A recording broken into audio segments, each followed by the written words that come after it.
Welcome to Play Mass. I am Kimberly Farah Singh, and today we're going to take a journey to the Southland to figure out all about South Mass, its history. We're going to chat with a section leader. She's going to show us some of her pieces, and we're going to learn a whole lot about her. So I'm going to introduce her now. Her name is Stacey. Hi. Hello, hello. It's so good to have you here. So good to see you. I absolutely love what I've been seeing here at your mass camp. It's beautiful. Your pieces are gorgeous. But I wanted to figure out a little bit about the history of South Mass, because South Mass, from what I can tell, is very, very different from what we see in Port of Spain. So what's the difference, really? Tell us what is the difference between South and North Mass? Because you've done both, right? Yes, Okay. yes. First of all is South. There is a difference if you think about tradition. Right. Because you see the sailors and you see the Native American mass and you see Mukujumbis and you see, I mean, it's all over. We have a split, but San Fernando Mass is home. To me, this is just it. It's home. I have played in Port of Spain, amazing experience. The crowd is and everything. Trinidad people, we are people. No matter We're a vibe, no matter where we are, right? No matter where we are a vibe. And what brought me back to South, because this was just playing, I was a bystander watching Mass for a couple of years in San Fernando, actually, on Superior Street, that we have a spot there that we hang out. And this kind of triggered me in terms of getting back into it. And when I say getting back to it, my mom and her family used to do this, put out a section. Okay. They did that with Lajagusa. They did that with Zainul Muhammad. And it was sort of something that was embedded with me, because you have the same thing that you see going on here. I have not changed anything. The same exact thing that I'm replicating. We go to the band leader. A band leader, now I'm just a section leader. Okay. We select our costumes. They do a sketch for us. They tell us this is the colors that they want us to use, Right. that sort of thing. And I stepped back into it after a restful time. And I would say that was time of healing, because I lost my mom. Right. And I would say getting back into it really triggered me. I have no idea why I stopped, because she was the head. She's no longer there. We have my uncles, and they had ceased as well. But then last year, I was triggered when my aunt took a section. Ooh. And she said to me, yes, she said to It me. got you going. That's right. She said, I took a section, and would you guys like to? And I was like, really? And she said, you're going to have the liberty of building your costume yourself. Oh. Kimberly, I started with just cutting one piece of material, and I could have felt mommy just flowing. Yeah. Her ideas, everything she was about, and memories just come crashing by, me sitting on the table helping her cut stuff, my aunt sitting around, and we're gemming and we're putting stuff out Right. and building that costume. It just immediately came back, and it hit me. Why did you stop? Yeah. This year, I took my own section. Oh, so you stepped out of your comfort zone. That's So right. This is your first time With my doing own your own section. section. But It as a is. child growing up, I would imagine you would have been right there with your mom and your aunts, etc. And you would have been gluing stuff on, Yes. and stitching stuff, Yes. and putting stuff together. So that creativity really stemmed from your childhood, and That's now it. you're seeing That's it it. being realized. Yes. Taking over your own section. It is, most definitely is. I absolutely love the fact that the tradition of the carnival is still very embedded in what you're doing. It is. The idea of a community, which is something that I think has been lost with the modernization of the carnival. We've lost that whole idea of like you explained to me, you all still do the little cooks and stuff. Tell me a little bit about that. course. Well, so on a Wednesday and Friday, my people, and I have to say my friends, this is the creations and stuff. I'm in charge of that. I'm in charge of putting things together. I'm in charge of what I want. I'm in charge control, that's all of right, that. That's it. However, all of the intricate work that you're seeing going around, about, I can't do it myself. Yeah. I do it, yes, but when I have my crew with me, and these are just friends coming to help, and we're hanging out. My mother used to be turning her pot while she cutting costumes. My aunts and them checking on it. They having a cook, fish broth, pilau, sandwiches. The works going on. You're only smelling curry, patching in that pot. It was a thing like that. Yes, we have our little entertainment in terms of drinking, but the work never stops. It just makes it flow. We have the music in the background that gives you that channel. Vibe. Yes. You need the vibe exactly. to go with it. The energy. It's not a mode where we set where we're all quiet and we just focus on work. We're having fun, being creative, and that is like the most relaxed time that you could have. So anytime I feel an overwhelm, I just need to call up my crew. And that's I love it. Yes. I absolutely love it. But Stacey, we're going to go to a quick break. When we come back, we'll be chatting a bit more about your specific section and just the entire inspiration behind it. We'll be right back with Play Mass.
Look, we there, yeah, yeah, yeah.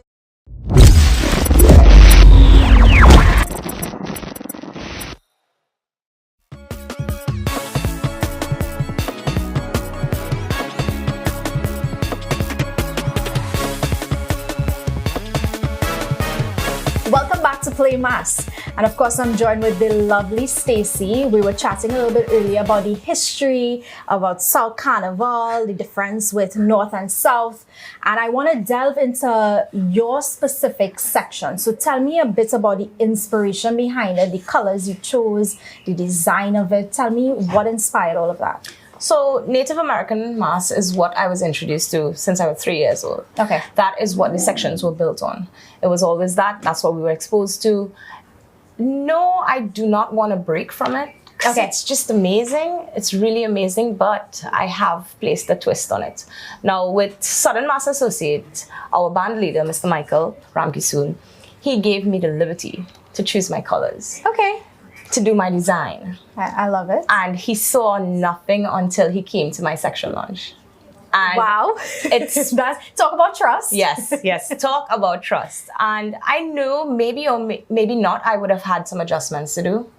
But his, that sense of vision in his face, I just looked at him and all I could see was proud, and I felt good. Yeah. So Native American mass is, when we hear that, well, the clients as well, you think, and the younger people, you think, oh, and set of fabric, is a set Oh of gosh, and it cloth. sounds so hard, Yeah. hard to play and all of that. However, I have done such a miraculous twist of modern and still have that traditional part of it. So I want when you put my costume on, you feel so like just overwhelmed with the beads and the gemming, and I give you that little bit of skin. Now, I do have clients who like the modesty of the costume. I am building everything to suit your bodies, where you want covered, where you want exposed. I am adjusting to you in a slightly modest way, but you want to feel beautiful. We have women here who love their bodies, who are comfortable with it, to be enough to be out on the road. Yes. Right? And this is what I'm trying to push. I want to bring that younger generation in. And this is what I was explaining to my band leader. I told him, I said, let's get that Native American. Because I think for the continuance of this type of traditional mass, we need the young people involved. Yes, because we have to pass it on to them, right? Yep. So if you look around the studio, you will see the headpieces haven't changed. We are doing bonnets. I love your headpieces, by the way. Yes, I have went into depth to extend a wing, because I find like the frontliners would feel so much different, so much better for Amerindian, Native American mass. It's so glorious. And the reason why I'm sticking to the feathers, and that's tradition, that's been handed down ever since. This is what you build on, the shredding, the aprons, the headpieces, the bonnets. I'm sticking to that because feathers are what? Freedom, power, you feel majestic. Like you have wings and you can fly. That's right. And it's honor and trust. Those are the meaning of what feathers are for. And when a woman put on my backpack, that's what we call it, right? Your backpack. She just haven't, girls who come into trying costumes, just putting on the wings and they're ready. They say, we're feeling it, it's all in my knees. I say, yes. So you liberate them. You give them a choice. What would you like, front line or back line? Right. There are a lot of things that we can cover in terms of, it's nothing we can cover, because there's so much we can do in terms of the symbols of Native American, the designs of it, switching up the top pieces. The bonnets usually stay the same. It's the actual defined artwork. And I think with the bonnets, you can tell that is a distinction, and a very distinctive part, rather, of the costume itself. And it tells you, okay, this is a Native American costume. Yes, it stands out, and your pieces are very, very lovely. Tell me, before we go to break, about the colors, because I find your blend of colors are very, very beautiful. It's very vibrant. It speaks of celebration to me. It does. The colors that I chose this year were based on hummingbird. Okay. I wanted it to flow. Now, that did not tie back into Oklahoma Pride. That's the name of our band, right? Oklahoma Pride. And we have orange. We have 6 different sections. Okay. Orange, we have green, we have blues, and I wanted to be the awakening of Oklahoma Pride. So I decided to go with the turquoise and the golds and now I am using gold and silver in my band. Which is interesting. Which is the majestic part, the life of it, that glow. And I said to them, San Fernando, when you wouldn't have to look for the section. Yes. It's going to be noticed from a distance. Yeah. Right? And one of the tribes that we're into now, that we're focused on, based on Oklahoma Pride, is he was a protector of family and children. And that's why I tell you, we're liberating it into, it's a family-oriented band. It's family-oriented sections. Which is another thing, as you mentioned, that family-oriented. I recently read, probably was last year Carnival, where a person said, they felt so uncomfortable taking their children to see mass because of a little bit of clothing. Yes. It's a bit of clothing, yes. Right? And, usually that was a tradition a long time. People would take their kids. It would be a family thing. They would be bystanders. They would look on and they would enjoy it. Do you think with the mass that we see, like you guys are putting on in your section and with Oklahoma Pride in general, it's something that families could come out and really enjoy and not feel uncomfortable or cringe yes. that their kids are around? Yes, I know.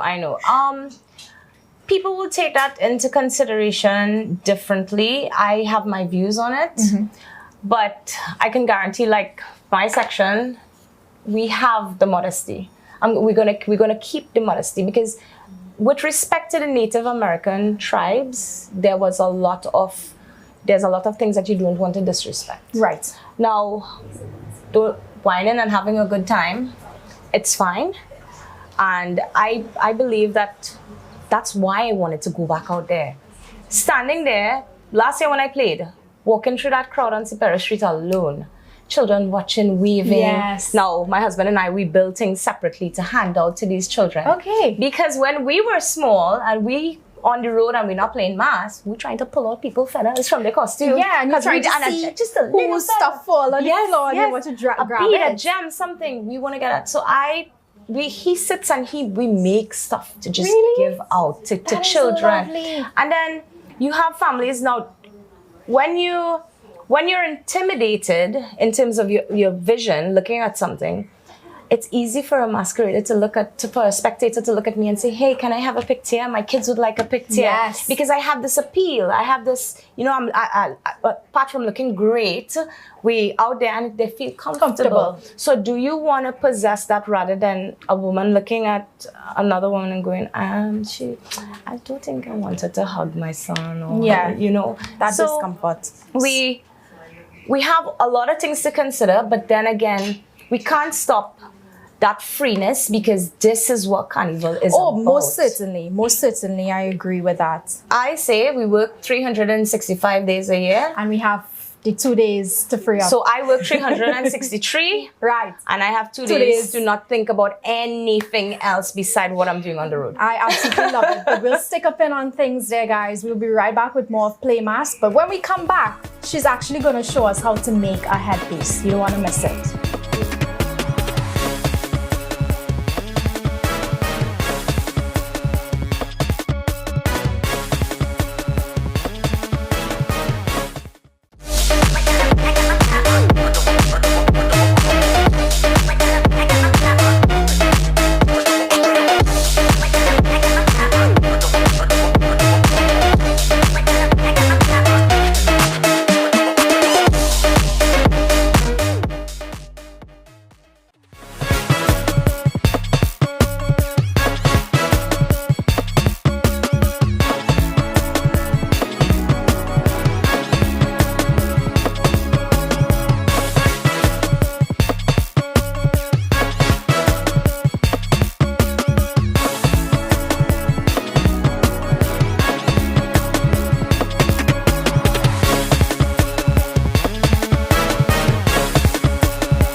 Look, we there, yeah, yeah, yeah.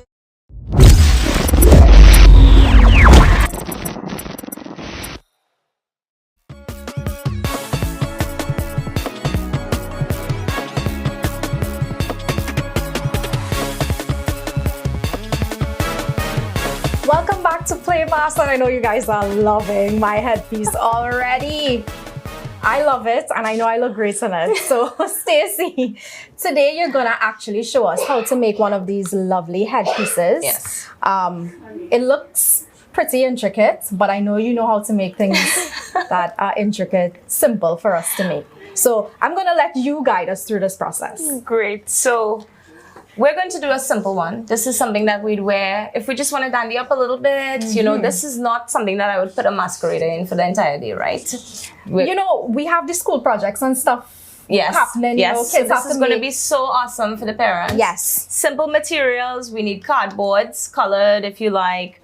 We need strips of material if you want to cover. We have the gems and the beads and the braids. And now everything looks a lot here, like a large quantity. However, all of these things would be selling separately. You can get a yard of this. If you don't need that massive production like we do right now, you go ahead and you purchase it in pieces or yards, right?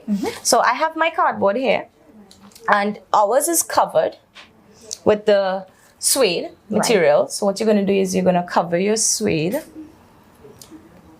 and you can use glue, you can use contact cement, you can use, if it's just a school project, we can do the paper glue because it'll work as well. We can use material glue. So we're going to start applying our glue on our piece.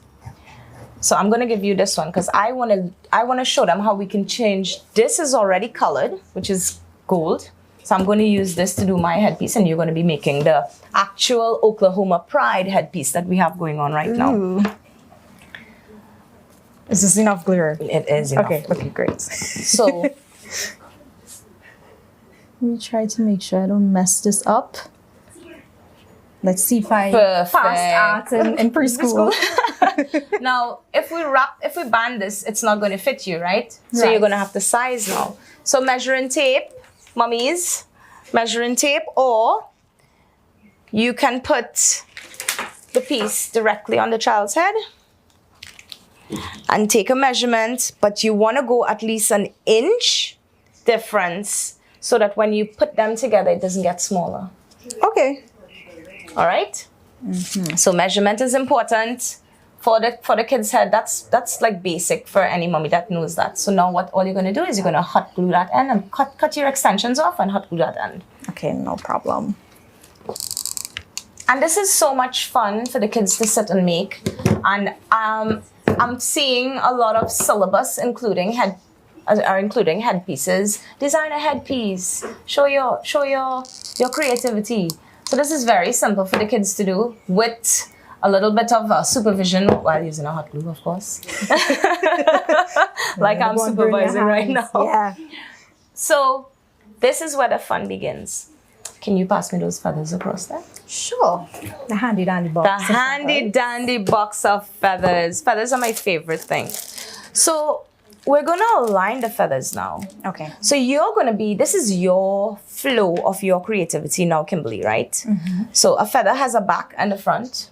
So you're going to line up whatever colors you want, whatever style of feathers you want. You're going to line up your feathers how you want it. And now we want to cover this band here. We don't want this band to be looking kind of neat. So you're going to put your hot glue and start lining up your feathers. So if you look at mine's is kind of in a V. Yes. So if you want to do that, you can do that. If you just want one straw of feathers and then you want to start gemming, you can do that as well. Okay. All right. You see, you can wear your headpiece to the side, or you can wear it to the front or the back. Oh, so cute. Feathers fly, okay? They've got wings. So what are you thinking for gems? We have a lot of gems here for you to decide on, don't we? I'm thinking to highlight, because we have the sparkly ones as well that we have blue to match with the back of your piece. Okay, so I'm gonna start with this one and then we'll move from there. Yeah, you must have some. So you line up according. You see how you step back there and you just took a look at it. Amazing. I think that's called an artist's eye, girl. Who knew I got it in me?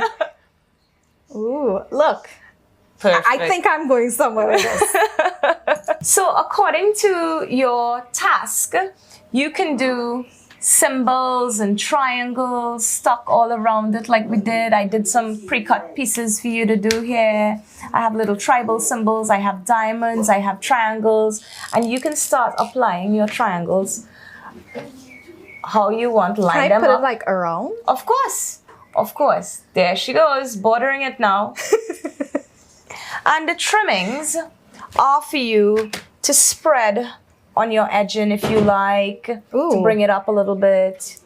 So there's so much when you think about it and you look, sometimes just looking at a piece and you say, that's what I want to do, but I'm going to switch it up a little bit.